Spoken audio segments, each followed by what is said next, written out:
How to design a brand identity by Creative Market. You probably know that one of the most interesting projects that a graphic designer can take on is designing a logo.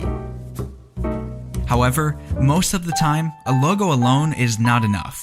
Large organizations with layers of management require a thorough brand identity system that provides a unified vision and tools that help everyone build the brand.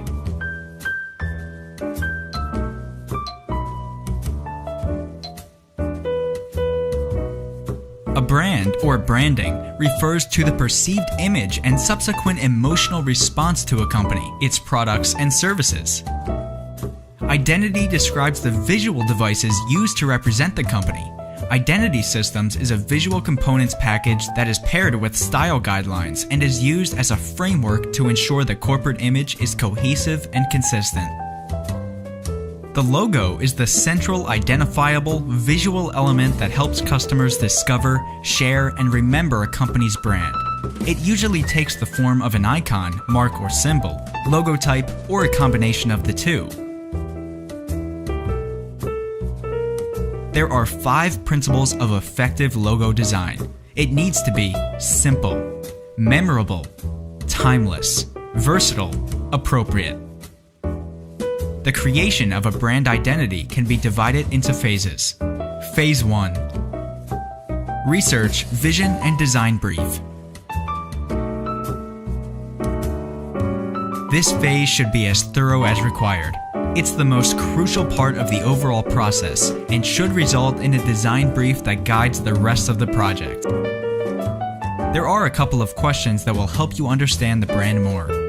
How is the brand perceived compared to its competitors in the market?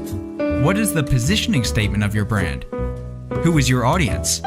What values and beliefs should the brand have about the business? What benefits do you want customers to associate with your brand? The design brief. A design brief should contain summaries from the research phase, such as target audience, messaging objectives, values and mission of the brand, and the brand's products and services offered. Phase 2. Logo, identity, and guidelines.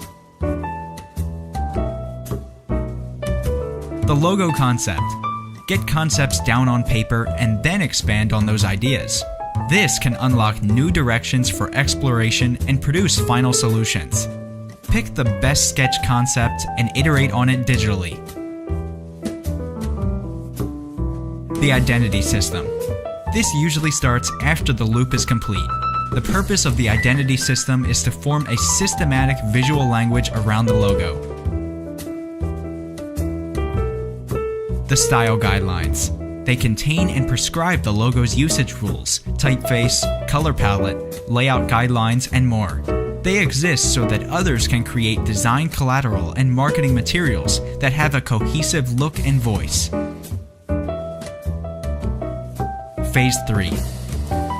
Monitoring and rebranding. Regardless, over time, if your target audience shifts, the market evolves, or the brand's products and services change, it may be time for a rebranding. The main challenge with rebranding is trying to maintain familiarity and consistency so that your customers remember you.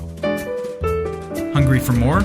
Take a brand identity design class, delivered by our friend Courtney Alicio.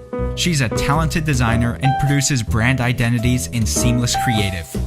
You'll find her class on Skillshare entitled Beyond the Logo, Craft a Brand Identity. If you want to learn more about this topic, please see our list of useful articles after the credits.